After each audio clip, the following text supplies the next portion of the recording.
Hello class, मैं श्री गोविंद कुमार राहुल। और आज हम लोग कोर जावा में डिस्कस करने वाले हैं दिस कीवर्ड। और ये दिस कीवर्ड एक बहुत ही इम्पोर्टेंट कीवर्ड है that could increase your skill in programming. And basically इसके ऊपर 2 मार्क्स के क्वेश्चन आ सकते हैं that what is this keyword and where it is being utilise.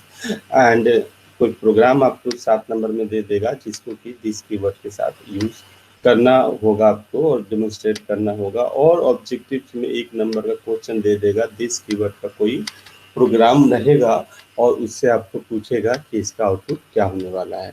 तो आज का जो हमारा एजेंडा है उसमें हम बेसिक देखने वाले हैं कि व्हाट इज दिस कीवर्ड और उसको हम कहाँ कहाँ यूज कर सकते हैं और उसको हम कैसे प्रोवोक कर सकते हैं। तो शुरू करते हैं क्लास दिस कीवर्ड को।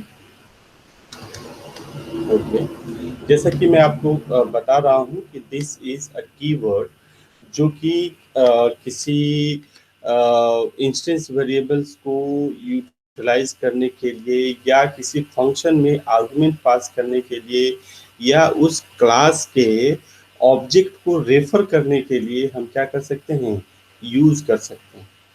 ये तो बात हुई। एक मोटे मोटे तौर पे कह सकते हैं कि दिस कीवर्ड जो है उस क्लास के ऑब्जेक्ट को रेफर करता है जिसमें कि वो पर्टिकुलरली यूज हो रहा है। मैं इस बात को रिपीट कर देता हूँ, दिस जो कीवर्ड है वो उस क्लास के ऑब्जेक्ट को रेफर करता है जिसमें कि वो यूज हो रहा है। या इसको और मोटे मोटे तौर पे कह सकते हैं आपको समझने के लिए कि अगर आपको इंस्टेंस वेरिएबल और रेफरेंस वेरिएबल में कंफ्यूजन हो रहा है तो इसे और मोटे मोटे तौर पे कहा जा सकता है कि दिस जो है वो उस क्लास के ऑब्जेक्ट को शो कर रहा है, करता है जिस क्लास में वो यूज हो रहा है। तो ये हम दिस कीवर्ड के बारे में सोच सकते हैं, जैसे कि अगर दिस कीवर्ड उस क्लास के ऑब्जेक्ट को रेफर कर रहा है जिसमें कि वो यूज हो रहा है, तो जाहिर सी बात है कि दिस कीवर्ड से हम उस क्लास के इंस्टेंस वेरिएबल को और उस क्लास के मेथड्स को that is properties and behaviours को क्या कर सकते हैं, यूज कर सकते हैं, यूटिलाइज कर सकते हैं in assignment, different kind of assignment and initialisation और even different kind of function definitions and function calling में। ठीक है, तो ये हमारे पास सिनेरियो है और कुल मिला के हमारे पास 6 केसेस हैं। हम इन्हें केसेस के तौर पे डिस्कस करें तो ज़्यादा बेटर होगा कि 6 केसेस हैं। फर्स्ट इज कि जो 6 केसेस हैं उस 6 केसेस में फर्स्ट इज व्हाट कि वो करेंट क्लास कहने का क्या मतलब है, जिस किसी भी क्लास में आप दिस कीवर्ड यूज कर रहे हैं उस क्लास के ऑब्जेक्ट को ये दिस कीवर्ड क्या करता है, रिफर करता है। तो करेंट क्लास कहने का मतलब वो क्लास जिसमें कि दिस कीवर्ड यूज हो रहा है। तो करंट क्लास के इंस्टेंस वेरिएबल को क्या करने के लिए, रेफर करने के लिए हम किसको यूज करते हैं, दिस कीवर्ड को यूज करते हैं। ठीक है, तो this keyword is used to refer the instance variable of the current class।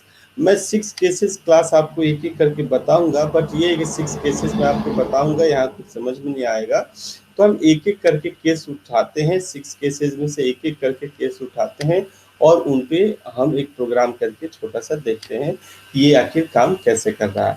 तो केस नंबर 1 के लिए हम बात करेंगे, that is invoking of instance variable of current class. ठीक है, अब जैसे यहाँ पे एक ब्लॉक डायग्राम के थ्रू आप देख सकते हैं कि दिस कीवर्ड क्या है, एक रेफरेंस वेरिएबल है जो कि किसको रेफर करता है, ऑब्जेक्ट को रेफर करता है, किस चीज के, उस पर्टिकुलर क्लास के जिसमें कि वो यूज हो रहा है। तो अगर अब रेफरेंस वेरिएबल जैसे कि अगर मैं लिख रहा था, जैसे कि लेट से मैंने एक क्लास बनाया था, लेट से हमने क्लास बनाया था बी और उसको हमने क्या दिया था, ओबीजे, और उसको हमने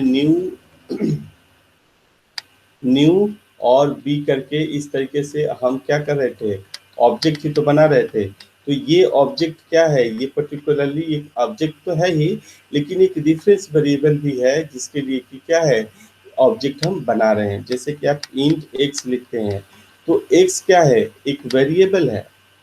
अगर हम इसको 10 लिख दें तो x की वैल्यू 10 है, लेकिन x अपने आप में क्या है, एक वेरिएबल है।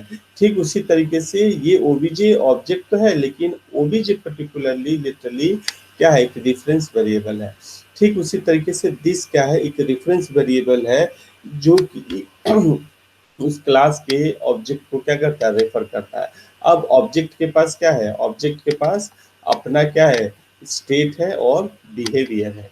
तो अगर दिस कीवर्ड जो है किसी ऑब्जेक्ट को रेफर करता है, तो जाहिर सी बात है कि उसके स्टेट एंड बिहेवियर्स को भी क्या कर सकेगा, एक्सेस एंड रेफर कर सकेगा। तो यही चीज है, और इसी चीज को हम आगे डिस्कशन में लेने वाले हैं, दैट इज केस नंबर 1।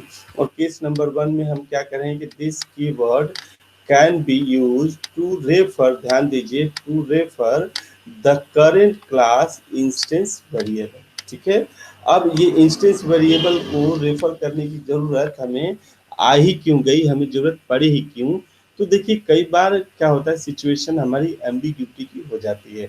जैसे कि if there is an ambiguity between the instance variable and the parameter. अभी हम एक प्रोग्राम करके देखेंगे, जैसे लेट्स से प्रोग्राम सामने ही है, तो हम देख सकते हैं कि जैसे हमने इंस्टेंस वेरिएबल बनाया इंट आईडी और स्ट्रिंग नेम। हमने कंस्ट्रक्टर में इंट आईडी और इंट स्ट्रिंग नेम करके क्या किया, फॉर्मल पैरामीटर लिया, और इस फॉर्मल पैरामीटर पे हमने क्या किया, इस इंस्टेंस वेरिएबल को पास कर दिया। अब आप या मैं या सिस्टम ये कंफ्यूज हो जाएगा कि इसमें से ये जो है पर्टिकुलरली ये फॉर्मल वेरिएबल है या इंस्टेंस वेरिएबल है, ये हमारा फॉर्मल वेरिएबल है या इंस्टेंस वेरिएबल है। अगर ये फॉर्मल वेरिएबल है तो इंस्टेंस वेरिएबल है, अगर ये इंस्टेंस वेरिएबल है तो ये फॉर्मल वेरिएबल है ना। तो ये कंफ्यूजन है, there is a case of ambiguity. अब ये एम्बिग्यूटी कैसे खत्म हो, तो आपको पता है कि ऑब्जेक्ट जो होता है, हम सभी लोगों को पता है कि जो ऑब्जेक्ट होता है उसके पास रेफरेंस किस चीज का होता है, इंस्टेंस वेरिएबल का रेफरेंस होता है। इंस्टेंस वेरिएबल का क्या होता है, रेफरेंस होता है। तो अगर हम दिस कीवर्ड यूज कर लें, सपोज अगर हम दिस कीवर्ड यूज कर लें, तो जाहिर सी बात है कि ये क्या करेगा, इस क्लास के ऑब्जेक्ट को शो करेगा। तो अगर मैं लिख दूं दिस डॉट, अगर मैं लिख दूं this dot ID is equals to ID, तो ये अब इजीली क्या हो जाएगा, डिफ्रेंशिएट हो जाएगा कि ये क्या है, ये हमारी क्लास का इंस्टेंस वेरिएबल है, और ये क्या है, ये हमारा ये फॉर्मल आर्गुमेंट है। तो इस तरीके से हम क्या कर सकते हैं, फॉर्मल आर्गुमेंट और हम जो इंस्टेंस वेरिएबल है उसमें क्या कर सकते हैं, डिफरेंस कर सकते हैं। और इसको हम जरूर एक प्रोग्राम के थ्रू देखेंगे अभी, है ना। अब इसी में हमने क्या किया, दिस आईडी लगा दिया, तो इस चीज को हम प्रोग्राम के थ्रू देखे क्लास, तो I think that would be so better for us to understand the things. ठीक है, अब हमने जैसे मान लीजिए कि हमने क्या बनाया, क्लास करके बनाया है स्टूडेंट 5, है ना। अब जैसे सपोज कि मैं इसमें से क्या कर दूं कि दिस हटा दूं, है ना। हमने क्या किया, दिस हटा दिया। अब दिस को हटाने से ही अब देखिए प्रोग्राम को अगर हम कंपाइल करेंगे तो क्या होता है, नो सिंटेक्स एरर, कोई सिंटेक्स एरर नहीं है। लेकिन क्या ये प्रोग्राम रन कर जाएगा, क्या ये प्रोग्राम रन करेगा, देख लेते हैं प्रोग्राम रन करा करके।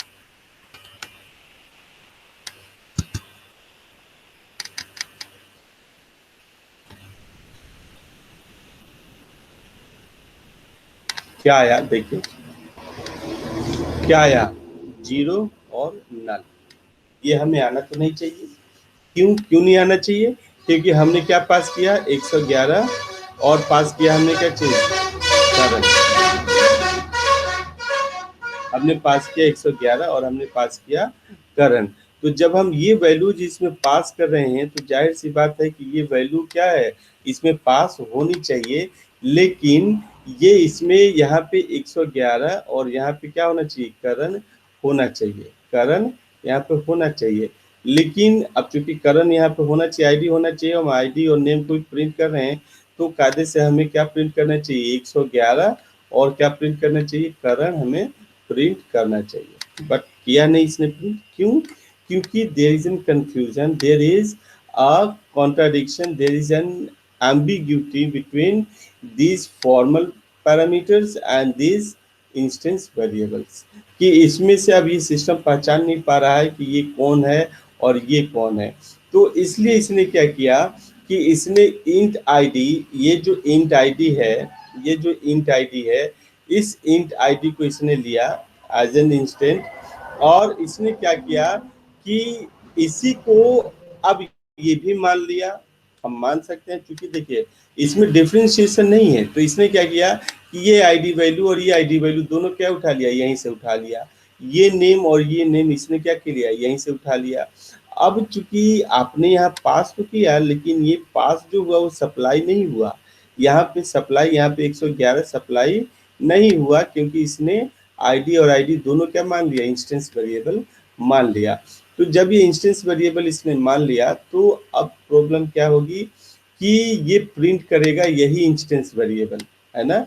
अब यहाँ पे चूंकि ये इंटीजर है, तो इंटीजर की डिफॉल्ट वैल्यू क्या होती है, 0 होती है, और स्ट्रिंग की डिफॉल्ट वैल्यू क्या होती है, नल होती है।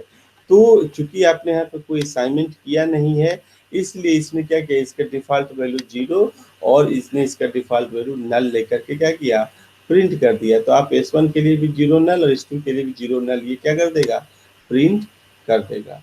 तो ये हमारे पास एक तरीका था।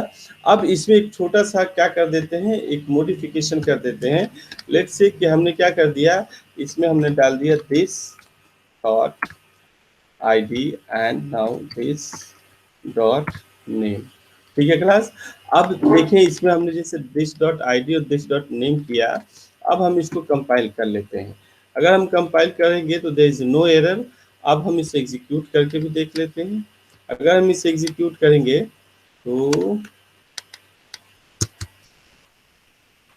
ठीक है,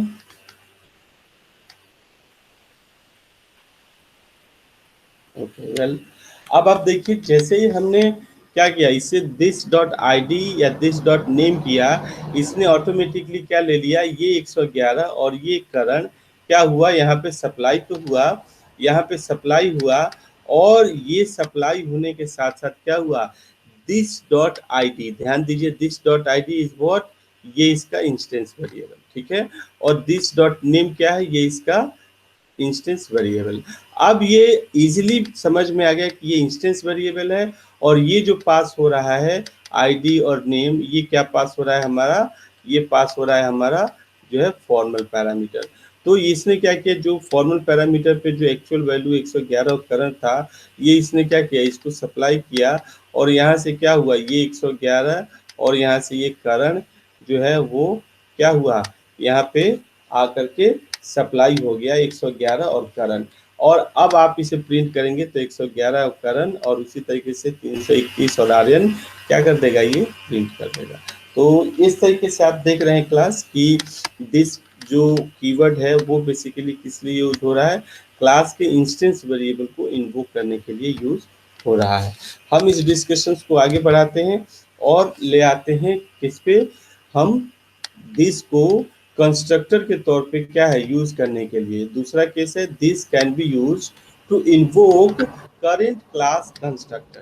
ध्यान दीजिए किस लिए, करेंट क्लास कंस्ट्रक्टर को क्या लिए इन्वोक करने के लिए कौन यूज हो सकता है, दिस कीवर्ड यूज हो सकता है। तो ये बेसिकली हमारे पास क्या है कि दिस कीवर्ड को आप क्या कर सकते हैं, इन्वोक करने के लिए यूज कर सकते हैं, किस चीज को, करेंट क्लास को। तो एक हम प्रोग्राम देख लेते हैं क्या चीज है।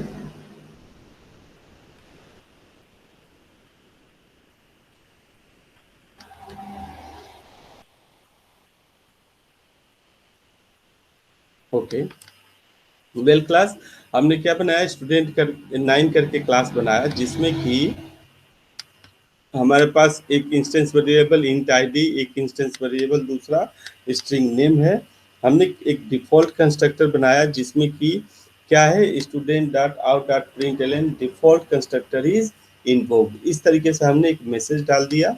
एक हमने बनाया क्या चीज, पैरामीटराइज कंस्ट्रक्टर बनाया जिसमें कि इंट आईडी और स्ट्रिंग नेम हमने सप्लाई किया, और सिंपली दिस को एज अ फंक्शन कॉल किया। आप देखिए यहाँ पे थोड़ा सा दिस का नेचर देखिए कि दिस तो एक इंस्टेंस के तौर पे कॉल हो ही रहा था, बट दिस जो है यहाँ पे फंक्शन के तौर पे भी कॉल हो रहा है, और ये दिस चूंकि क्या है फंक्शन के तौर पे यूज हो रहा है, तो ये क्या इंगित करता है, ये उस क्लास के डिफॉल्ट कंस्ट्रक्टर को शो करता है। तो जैसे ही दिस को हमने एज ए फंक्शन यूज किया, ये क्या हुआ, डिफॉल्ट कंस्ट्रक्टर को क्या कर लेगा, कॉल कर लेगा, और पिछले प्रोग्राम की तरह this dot I D is equal to I D, this dot name is equal to name, और प्रिंट पे हमने क्या किया, आई डी और नेम हमने प्रिंट कर लिया। जब आप इसे एग्जीक्यूट करेंगे तो इवन क्या कर देगा, सप्लाई 111 और करण को यहाँ सप्लाई कर देगा। तो इवन के साथ रोल नंबर और नेम 111 और करण एसोसिएट हो जाएगा, ई2 के साथ 222 और आर्यन एसोसिएट हो जाएगा। बट इस एसोसिएशन और प्रिंटिंग के पहले दिस कंस्ट्रक्टर जो कि डिफॉल्ट कंस्ट्रक्टर को शो करता है उसको एग्जीक्यूट कर लेगा। तो पहली लाइन प्रिंट होगी, डिफॉल्ट कंस्ट्रक्टर इज इन्वोक्ड, और ये सेम दूसरे के लिए भी यूज होगी, डिफॉल्ट कंस्ट्रक्टर इज यूज, और उसके बाद से नेम और आईडी क्या हो जाएगी, हमारी प्रिंट हो जाएगी। तो लेट्स से इसे एग्जीक्यूट करा के देख लेते हैं क्लास एक बार।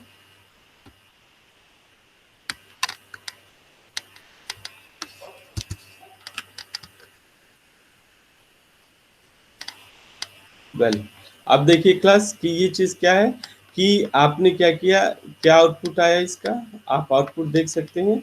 इसका आउटपुट क्या आया, default constructor is use, default constructor is invoked, because इसने दिस को क्या किया, डिफॉल्ट यहाँ पे जैसे इसने कॉल किया, इसने कॉल किया, तो इसके साथ साथ क्या हुआ, ये चीज तो कॉल हुआ ही हुआ, लेकिन उसके पहले ये कंस्ट्रक्टर हमारा डिफॉल्ट इन्वोक्ड हो गया। तो इसने डिफॉल्ट कंस्ट्रक्टर इज इन्वोक्ड और आर्यन और करण क्या है इसने प्रिंट कर दिया due to this this keyword.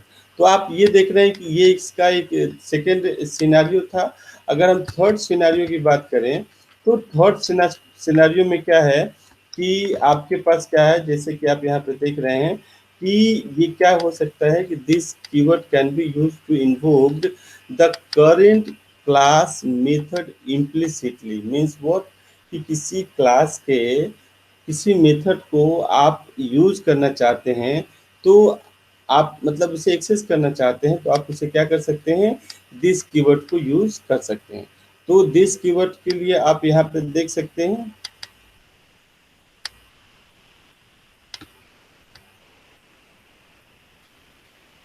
Okay.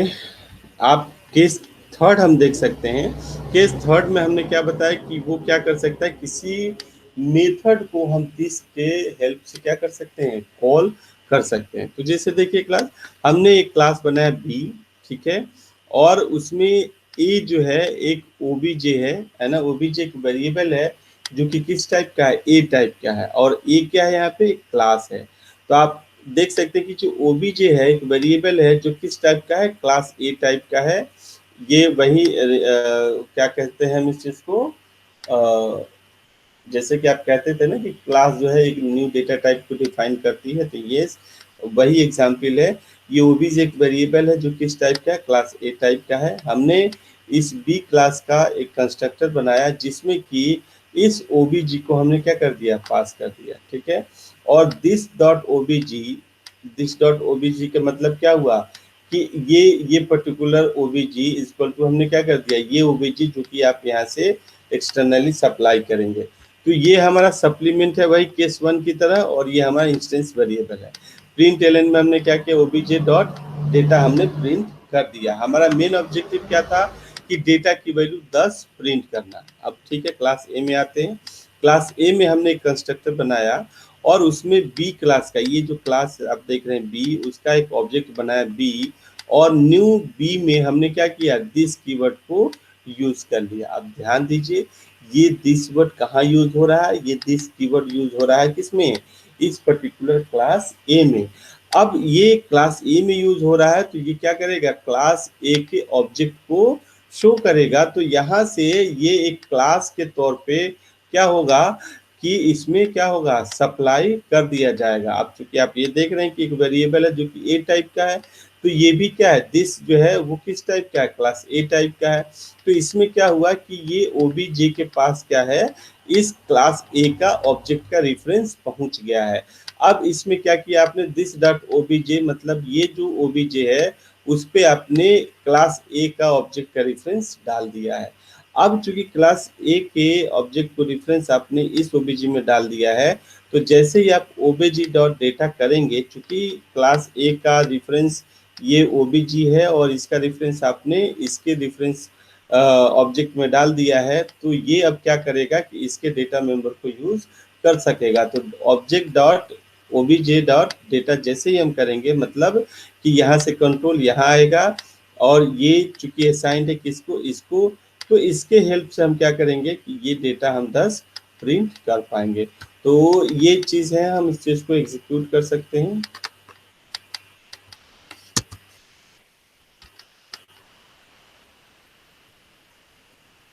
Well class आप देख सकते हैं कि इसमें क्या प्रिंट कर दिया, 10 प्रिंट कर दिया। और वो सिर्फ इसलिए प्रिंट कर पाया क्यों, क्योंकि हमने 10 को क्या किया था, 10 को क्या किया था, एक पैरामीटर के तौर पे हमने क्या किया यहाँ पे यूज किया है। आप जैसे आप देख रहे हैं कि कंस्ट्रक्टर में एक पैरामीटर के तौर पे हमने दिस को यूज किया है। तो क्लास आई थिंक कि इट्स नीड मोर प्रैक्टिस, और आई होप कि आप इसे प्रैक्टिस में ले आएंगे। हम क्या करने वाले हैं आगे चल के, हम इसमें केस 4, 5 एंड 6 पढ़ेंगे नेक्स्ट क्लास में। तो thank you class, thank you.